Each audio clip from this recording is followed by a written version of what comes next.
নমস্কার, গল্পকথক রীতি short story চ্যানেলে আপনাদের সবাইকে স্বাগত জানাচ্ছি। আজকের গল্প প্রচ্যুত গুপ্তের লেখা শরীর। গলায় হাড় ঝুলছে, হাড় নয়, সরু চেন একটা, বুকের ওপর পর্যন্ত গিয়ে থমকে গেছে। শেষে একটা গোল চাকতির মতো। চেন আর চাকতির রং সোনালি, কিন্তু চকচকে নয়। ঘাম মাটি লেগে কালচে ভাব হয়েছে।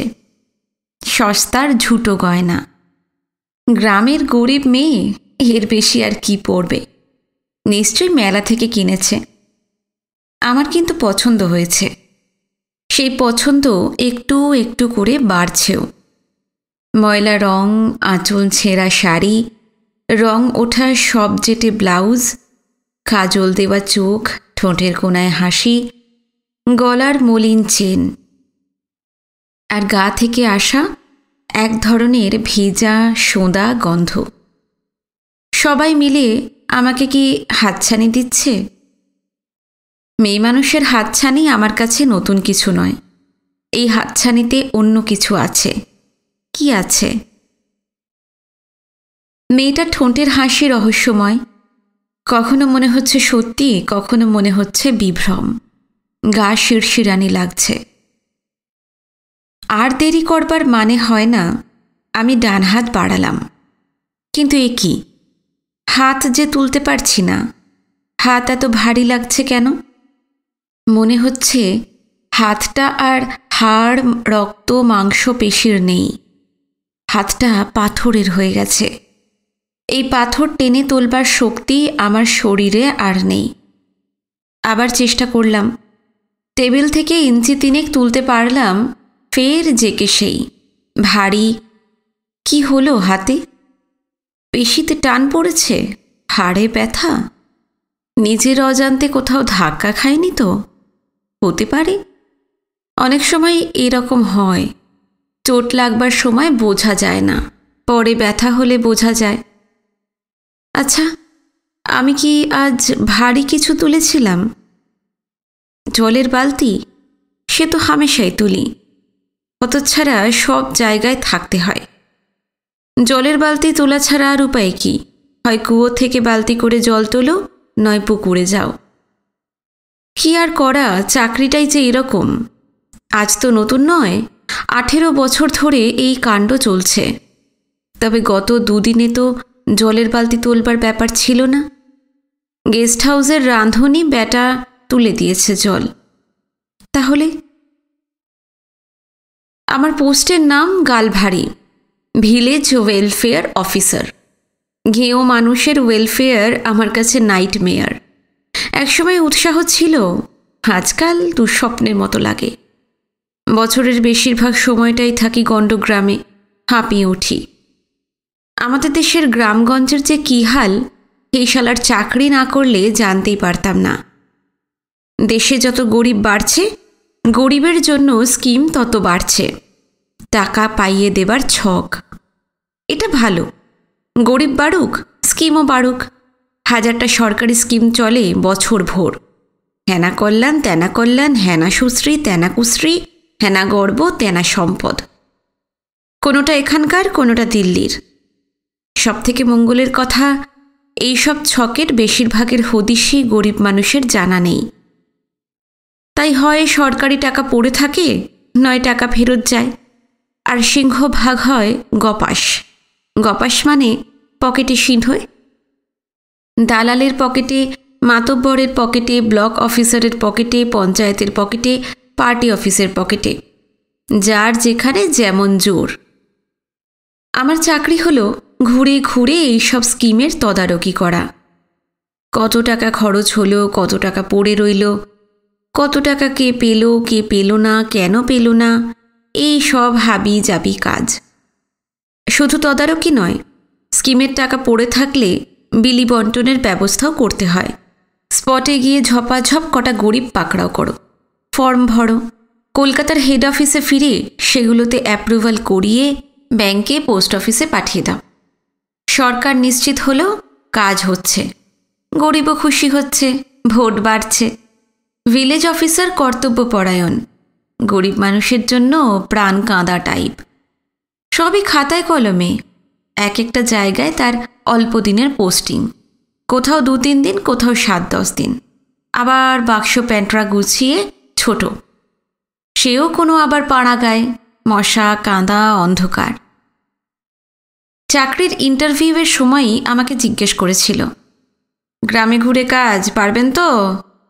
আমি বলেছিলাম, অবশ্যই পারবো স্যার, আমি ঘুরে বেড়ানোর কাজই তো খুঁজছিলাম। অফিসার মাথা নেড়ে বলেছিল, গুড, ইয়াং বয়স, ঘুরে বেরিয়ে কাজ করবার মজাই আলাদা। কত মানুষের সঙ্গে দেখা হবে, কত জায়গা দেখা হবে, দেশটাকেও তো চেনা হবে।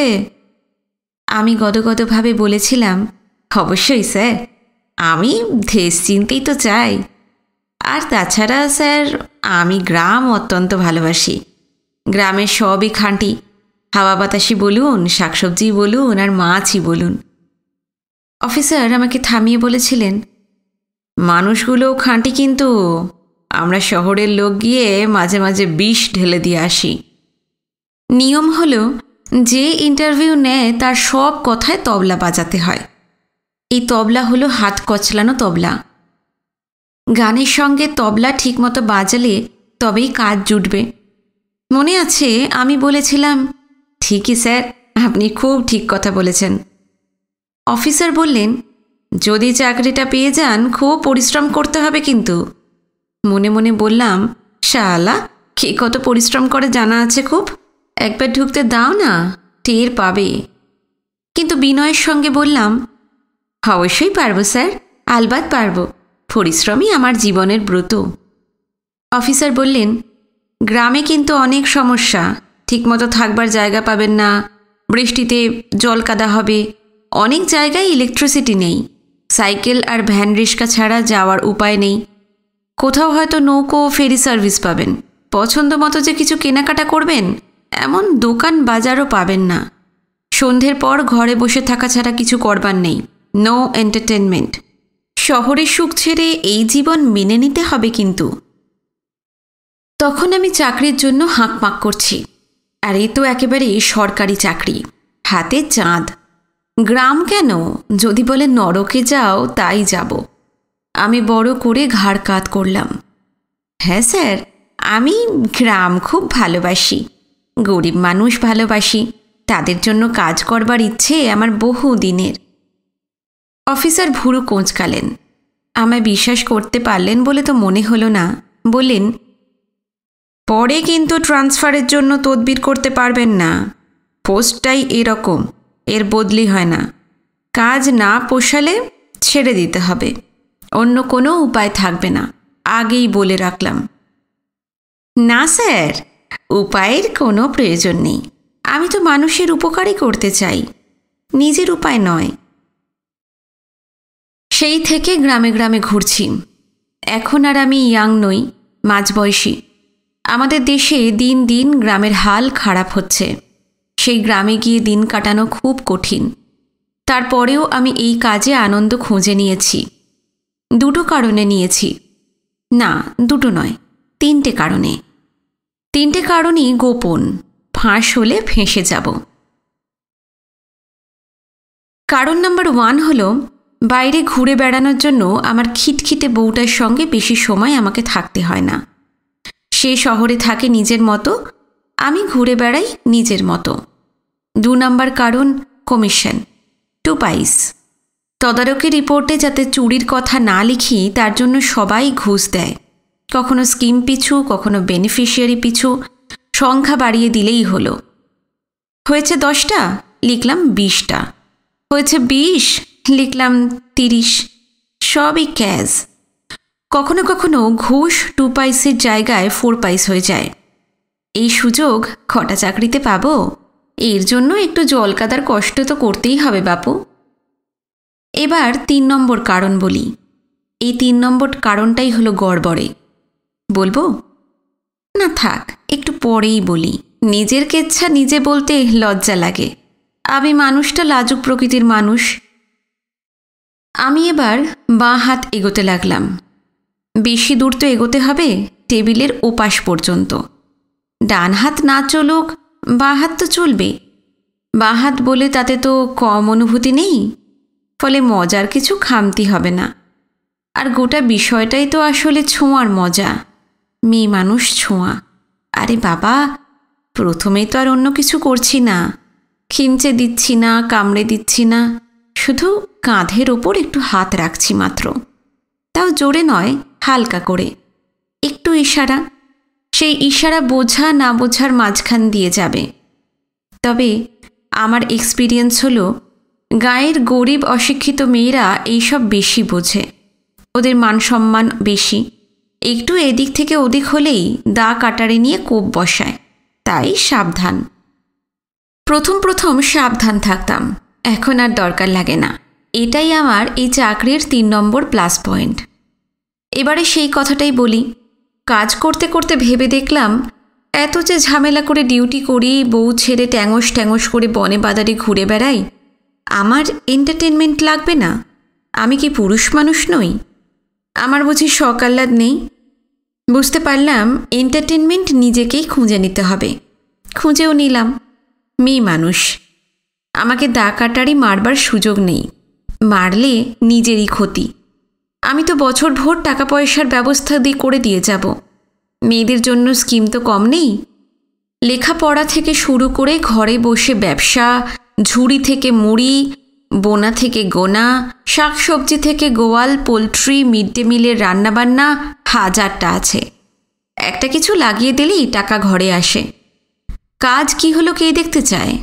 অসহায়, অবলা, বঞ্চিত, দরিদ্র মেয়ে মানুষকে এত বড় সুযোগ দেব, তার বদলে একটু সেবা পাবো না?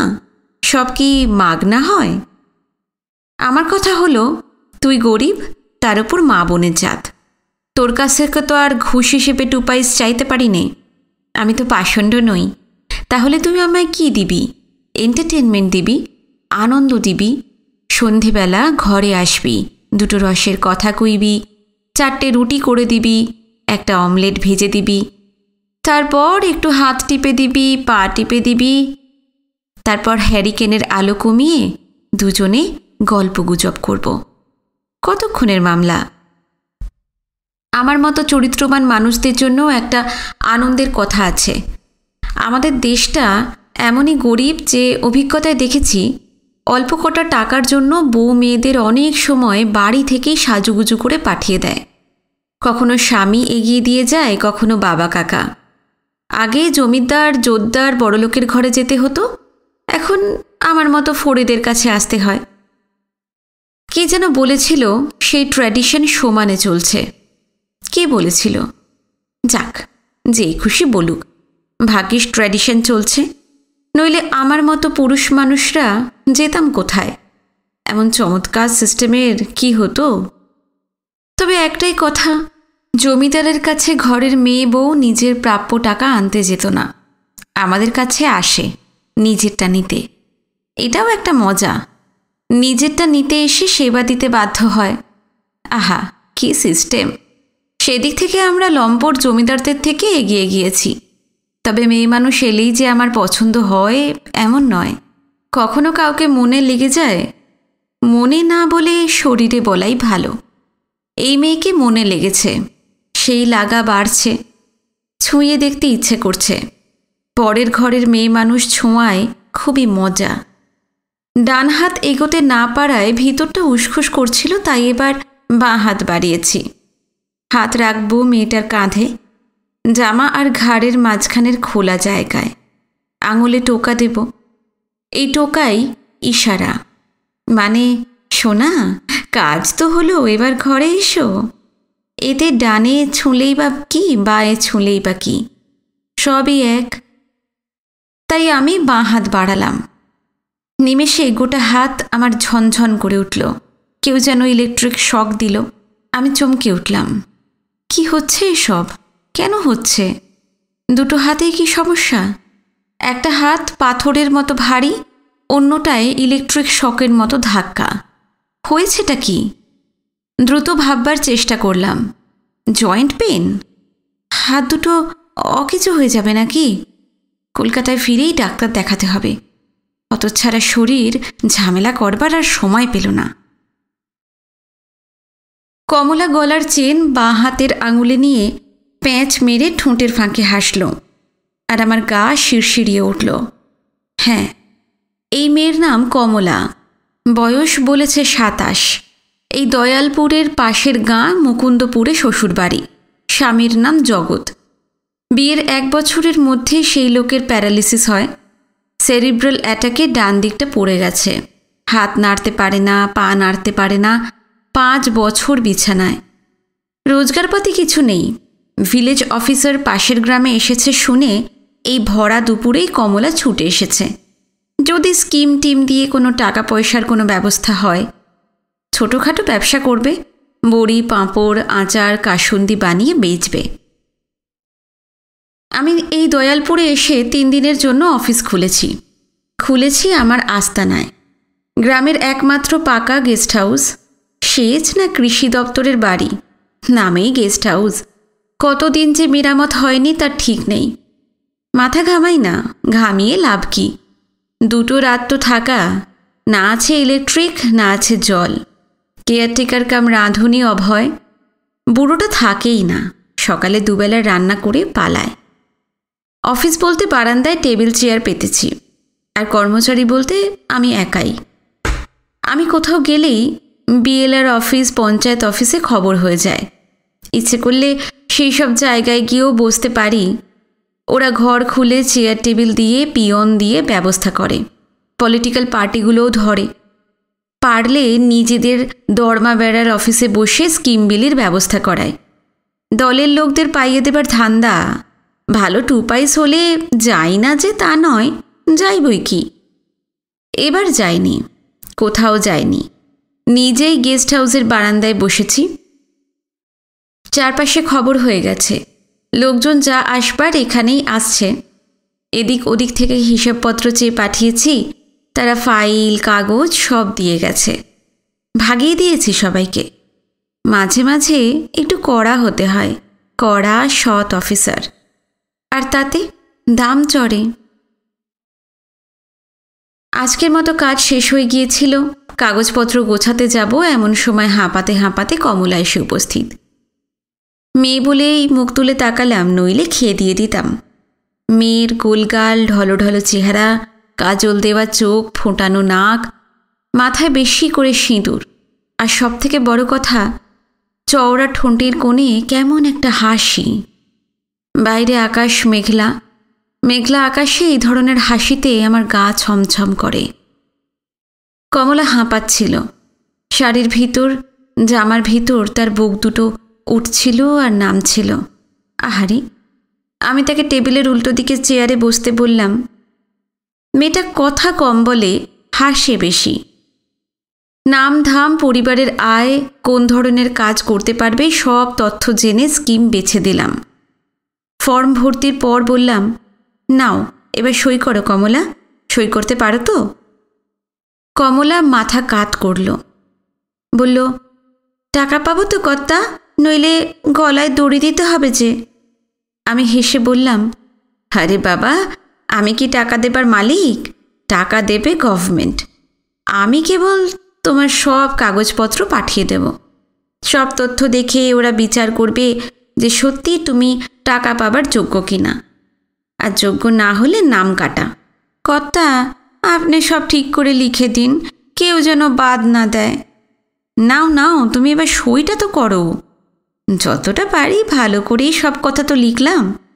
আরে বাবু, তোমাদের মতো কষ্টে থাকা মেয়েদের জন্যই তো আমাদের এখানে ছুটে আসা।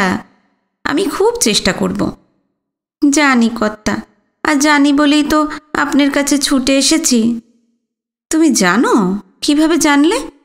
গত বছর আপনি আমার বাপের বাড়ির গ্রামে গিয়েছিলেন, নদিয়ায়। গোপা, রেশমি, কনক বৌদি সবাই তো স্কিমের টাকা পেয়েছে।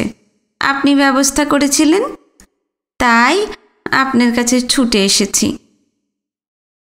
আমি একটু ভুঁড়ো কোঁচকালাম। আমার মনে নেই, থাকার কথাও নয়। তবে এত মহিলার নাম বলছে, এটাই গোলমেলে। কার সঙ্গে কি করেছি কে জানে। অবশ্য করলেই বা কি, বরং ভালো। এই মেয়ে সব জেনে শুনেই এসেছে। না, অনেক কথা হয়েছে, এবার সইটা করো। বেলা হলো, আমাকে উঠতে হবে, স্নান খাওয়া করতে হবে, তোমার জন্যই আটকে আছি। কমলা মাথা নামিয়ে ফর্মে কাঁপা হাতে সই করছিল, আর সেই সুযোগে আমি হাত বাড়িয়ে তার কাঁধ ধরতে গেলাম। প্রথমে ডান হাত, পরে বাঁ, কোনো হাতেই পারলাম না। কমলা মুখ তুলল, আমার চোখ মুখ দেখে বোধহয় কিছু আন্দাজ করেছে। বলল, কি হলো কর্তা? না না, কিছু হয়নি, হাতে একটা পুরনো ব্যথা জাগার দিয়ে উঠল, ও কিছু নয়। দাও চট করে একবার ফর্মটা চোখ বুলিয়ে নিই, দেখে নিই সব ঠিকঠাক হলো কি না।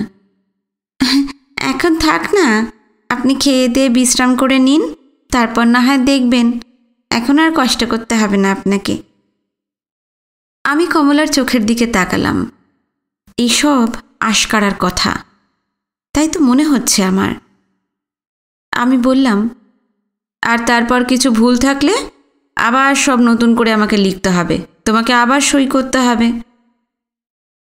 তা কর্তা, আমি না হয় আপনার কাছে পরে একবার আসব। আমি চমকে উঠলাম, বাবা, এ তো মেঘ না চাইতেই জল, হাত না বাড়াতেই ফল। ইঙ্গিত না দিতেই কমলা আমার মনের কথা বুঝে গেছে। ওস্তাদ মেয়ে ছেলে, অবশ্য ওস্তাদ না হয়ে কি উপায় আছে? স্বামী ঘরে শোয়া, রোজগার পাতে নেই, নিজেকেই তো ভাত জোটাতে হয়। এইসব গরিব মেয়ে মানুষের ওস্তাদ না হয়ে উপায় নেই। আমি বললাম, কখন আসবে তাহলে? যখন আপনি বলবেন। কাজকর্ম সেরে আমি সন্ধ্যের দিকে আসি, অসুবিধা আছে? আমার গোটা শরীরে শিরশিরানি হলো।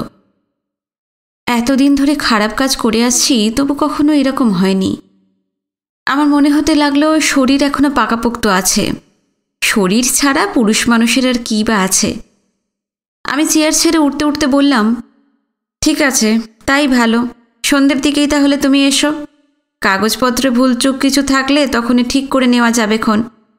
আর ওই সময়টা আমি ফাঁকাও থাকবো, মাথা ঠান্ডা করে কাজ করা যাবে। টাকা পয়সার ব্যাপার বলে কথা, মাথা ঠান্ডা না থাকলে তো মুশকিল। কাজ হয়ে না হয় একটু গল্পগুজব করবো আমরা, কেমন? কমলা নিঃশব্দে উঠে দাঁড়ালো, গায়ে ভালো করে ছেঁড়া আঁচলটাই জড়ালো, ঠোঁটের কোণে হেসে বলল, তাই ভালো কর্তা। আমি স্নান করলাম, খেলাম, কোনো হাতই ঝামেলা করল না, দিব্যি নাড়াতে পারলাম। নিজের হাতকে নিজেই ধমকালাম, হারামজাদা, ঝামেলা করবার আর সময় পেলি না। আবার ঝামেলা ফিরল সন্ধেবেলা, কমলা আসবার পর, না না, তারও খানিকটা পরে। সন্ধে বললেও কমলা এসে পড়ল বিকেল বিকেল। বাইরের আলো থাকতে থাকতে কাগজপত্র গুছিয়ে নিলাম। মেয়েটার প্রতি আমার আরও পছন্দ ভাব বাড়ছে। ইশারা ইঙ্গিত না দিতেই যে মনের কথা বুঝতে পেরেছে ও, তার প্রতি পছন্দ না বেড়ে উপায় আছে? সে আমার মনের কথা বুঝেছে, মন না শরীর। কমলাকে আমি ভালো একটা স্কিমে ফেলে দিলাম। সাধারণত যেসব মেয়েকে আমার পছন্দ হয় তাদের ভালো স্কিম দিই। পছন্দের একটা দাম আছে তো। ভালো স্কিম হলো, টাকা পাবে কিন্তু বছরের শেষে খরচের হিসেব দিতে হবে না, আর দিলেও এলোমেলোভাবে লিখতে হবে। ব্যবসা লোকসানে চলছে, আরও টাকা চাই, নামকে বাস্তে ইন্সপেকশন হবে, আবার টাকা আসবে। ঘরের মেঝেতেই চাটাই পেতেছি। এই ধরনের গল্পগুজবে ঘরের মেয়ে মানুষদের জন্য বিছানাই ঠিক আছে, কিন্তু বাইরের মেয়ে মানুষদের জন্য আমি মেঝেই পছন্দ করি। এক ধরনের ন্যাচারাল ব্যাপার থাকে। একপাশে হ্যারিকেন জ্বলছে। বললাম, কমলা, স্কিম তোমার পছন্দ হয়েছে? কমলা মুখ টিপে হেসে বলল, খুব হয়েছে। আমি খুশি করবার ভঙ্গিতে বললাম, তুমি তো দেখছি শহুরে মানুষের মতো করে কথা বলছো। কে বলবে তুমি এই গাছপালা জল কাদার দেশে বড় হয়েছ? কমলা মাথা নামিয়ে অস্ফুটে বলল, কাজকর্মে তো শহরে যেতেই হয়, গায়ের কথা চলবে কেমন করে কর্তা? গ্রামের মানুষ বুঝতে পারলে সবাই দুচ্ছাই করে, সরল সাদাসিধে ভেবে ঠকাতে চায়, হাত বাড়ায়। কথাটা বলেই কমল একটু হাসল। হাত বাড়ায়? মেয়েটা কি বলতে চাইছে? যা খুশি বলুক। আমি বললাম, ধুস, তা কেন? আমি তো শহর থেকে আসছি, আমি কি তোমাদের ঠকাতে আসি? আমি তোমাদের ভালোই চাই, তাই না? তবে তোমার চেহারায় এক ধরনের সোঁদা ব্যাপার আছে কমলা, গায়ের জলকাদার গন্ধ আছে। আমার তোমাকে ভালো লেগেছে। নাও, একটু কাছে সরে এসে বসো তো, গল্প করি। কাছের বদলে কমলা একটু দূরে সরে গেল, বলল, কর্তা, আগে একটু কুয়োতলা থেকে হাত মুখ ধুয়ে আসি, তারপর আপনার সঙ্গে গল্প করব। কমলা হাত মুখ ধুতে গেল। আমি গুনগুন করে গান করতে লাগলাম। পাড়াগায় সন্ধে হলেই রাত। এটা একদিকে যেমন বিচ্ছিরি, আবার আর একদিকে সুবিধের। যেমন এখন ছমছমে অন্ধকারই ভালো। সবে সন্ধে, তবু মনে হচ্ছে অনেক রাত। গেস্ট হাউসের রাঁধুনি বেটা বিকেলেই রুটি ডিমের ঝোল বানিয়ে কেটে পড়েছে। তার নাকি কি সব পরব আছে, নাচা গানা হবে। নাচা গানা না কচু, মদ খাবে মদ। তাই জন্যই তাড়াতাড়ি কেটে পড়েছে। তবে আমার দিক থেকে ভালোই হয়েছে। এখন এ বাড়িতে শুধু আমি আর কমলা। কটা বাজে? ঘড়িটা যে কোথায় রেখেছি। আচ্ছা, কমলাকে যদি আজ রাতটা থেকে যেতে বলি, খাবার টাবার গরম করে দেবে, নিজের জন্য কটা রুটি করে নেবে। বাড়ি গিয়ে মেয়েটার হবেটাই বা কি? পঙ্গু স্বামীর কাছে রাতে থাকার থেকে আমার কাছে থাকাটাই তো ভালো। মেয়েটাকে একটু লোভ দেখাবো। যদি বলি কমাস পরে আরও একটা স্কিম করে দেব, তাতে কি রাজি হবে না? নিশ্চয়ই রাজি হবে। তখন সারা রাত ও আমার কাছেই থাকবে। মিনিট 10 পরে কমলা ঘরে এলো। ঘরে এসেই দরজা দিল। আমার দিকে পিঠ করে খানিক দূরে বসে হ্যারিকেনের সামনে উবু হয়ে বসল। তারপর হ্যারিকেনের আলোটা একটু কমিয়ে দিল। বলল, নিন কর্তা, গল্পগুজব শুরু করেন। সামান্য আলোয় ঘরের দেওয়ালে আমার আর কমলার ছায়া পড়েছে। হ্যারিকেনের কাছে থাকায় কমলার ছায়া আমার থেকে অনেক বড়। আমি বললাম, এই কমলা। কমলা ঘাড় না ঘুরিয়েই বলল, বলেন। একটা কথা বলবো, শুনতে হবে কিন্তু। কি কথা কর্তা? আগে এদিকে মুখ ফেরাও, তারপর বলবো। মুখ ফেরাও না, লজ্জা কিসের? কমলা মুখ ফেরালো না। আমি ঝুঁকে পড়ে হাত বাড়ালাম, জোর করে আমার দিকে ফেরাবো মেয়েটাকে। কিন্তু হাত বাড়িয়েই বুঝতে পারলাম আমার হাতে এখন কোনো সমস্যা নেই। দিব্যি তুলতে পারছি, নড়াতে চড়াতে পারছি। সকালে নিশ্চয়ই বেকায়দায় টান পড়ে গিয়েছিল। অনেক সময় তো হয়, অজান্তে শিরায় পেশিতে টান লেগে যায়। আমি খামোখা ভয় পেয়েছিলাম। চট করে ভয় পাবার মানুষ আমি নই, ডাকাবুকো ধরনের। নির্লজ্জ মানুষ ভীতু হলে চলে না, লোকসান হয়ে যায়। আজ মনে হচ্ছে লোকসান হবে না, লাভই হবে। মনে মনে হাসলাম। আমি বললাম, কমলা, আজ এখানে থাকবে আমার কাছে? আমার তোমাকে খুব পছন্দ হয়েছে। কই, এদিকে একটু ফেরো। তাছাড়া তোমার তো বড্ড কষ্ট। দেখি যদি আরও কিছু করা যায়। আমার হাতে তো সেই সুযোগ আছে। আর খানিকটা টাকা পয়সা যদি তোমার জুটে যায়, ক্ষতি কি? বরের ওষুধ কেনা আছে, ভাঙা ঘর মেরামত আছে। আমরা রাতে আলোচনা করতে পারবো। থাকবে নাকি? কমলা এবারেও মুখ ফেরালো না। হ্যাঁ না কিছুই বলল না, বরং হ্যারিকেনের আলো আরও কমিয়ে দিল। মেয়েটা দুষ্টু, ইশারার কায়দা কানুন জানে। আমি আলতো করে কমলার পিঠে হাত দিলাম।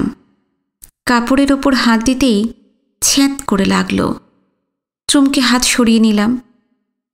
আমি বললাম, কমলা, তোমার শরীর এত ঠান্ডা কেন? কুয়োতলায় গিয়ে কি বরফ ঘষে আসলে নাকি? পিঠের কাপড় সরিয়ে দেখেন না কর্তা, দেখেন না ঠান্ডা কেন? আমার বুকের ভিতরটা উত্তেজনায় ধুকপুক করে উঠল। জীবনে তো কম মেয়ে মানুষের সঙ্গ করলাম না। কমলার মতো এত বুঝদার মেয়ে আগে দেখিনি। না, পরের মাসেই কমলার মুকুন্দপুর গ্রামে ডিউটি নেব। থাকবো 7 দিন, আর 7 দিন সন্ধে হলেই কমলার সঙ্গে গল্পগুজব করব। চাটাইয়ের ওপর দিয়ে খানিকটা যেন ঘষতেই আমি এগিয়ে গেলাম কমলার দিকে। এবার 2 হাতই রাখলাম কমলার পিঠে, শাড়ির ওপর। মেয়েটা কি কুয়োতলায় গিয়ে জামা খুলে এসেছে? ওর গা তো খালি। আমি ধীরে ধীরে শাড়ির আঁচল সরাতে লাগলাম, আর যখনই আঁচল সরালাম বিস্ফারিত হয়ে গেল আমার চোখ। মনে হয় মুহূর্তখানিক নয়, আমি জ্ঞান হারালাম। 3 মাস বিছানায় পড়ে আছি, প্যারালিসিস। ডান দিকটা পড়ে গেছে, হাত পা নাড়তে পারি না, পাশ ফিরতেও পারি না। তীব্র সেরিব্রাল অ্যাটাক থেকেই এই ঘটনা। হঠাৎ কেন এরকম একটা অ্যাটাক হলেও ডাক্তারবাবুও বলতে পারেননি। নানা রকম কারণ থাকতে পারে, হঠাৎ খুব আতঙ্কিত হলেও হতে পারে। আমি ভাবছি না, ভেবে কি হবে, বাকি জীবন বিছানাতেই পড়ে থাকতে হবে, এটা মেনে নিয়েছি। স্ত্রী আমার আলাদা ঘরে শোয়। সে জানিয়ে দিয়েছে রাত জেগে অসুস্থ স্বামীর সেবা করবার জন্য সে জন্মগ্রহণ করেনি। 3 মাস সে আমার সেবা করেছে, আর কোনো আশা নেই দেখে সে আর ফালতু পরিশ্রম করতে চায় না। সম্ভবত আগামী কয়েকদিনের মধ্যেই সে বাপের বাড়ি চলে যাবে। যাক, যে যেখানে খুশি যাক, আমি একাই পড়ে থাকব। আমি জাগি, ঘুমোই, আবার জাগি, আবার ঘুমোই। মাঝে মাঝে রাতে ঘুম ভেঙে যায়, কোঁকিয়ে উঠি, আর চোখ খুললেই অন্ধকারে দেখতে পাই একটা মেয়ের পিঠ। মেয়েটা কেউ নয়, কমলা। সেই পিঠে কিচ্ছু নেই, শাড়ির আঁচল, জামা, অন্তর্বাস কিচ্ছু না। এমনকি রক্ত, মাংস, শিরা, ধমনী কিচ্ছু না। শুধু একটা কঙ্কাল নেমে গেছে ঘাড় থেকে নিচ পর্যন্ত।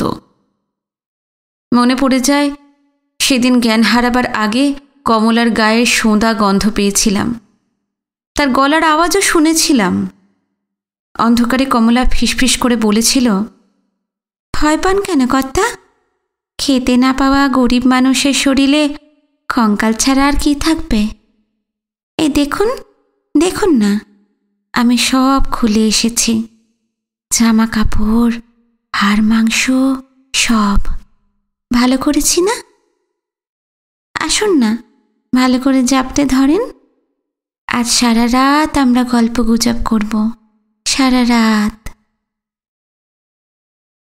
আমি আতঙ্কে চিৎকার করে উঠি, কিন্তু চিৎকারও পুরো বের হয় না। পুনশ্চ গল্প কোনো চিঠি নয়, গল্পে পুনশ্চ ব্যবহারের নিয়ম নেই। তারপরেও আমি ব্যবহার করছি। কমলা ছাড়া এই গল্পের কোনো চরিত্র সত্যি নয়, সব বানানো, সব ঘটনা মিথ্যে। কোনো রকম মিল পাওয়া গেলে তা আকস্মিক ধরতে হবে।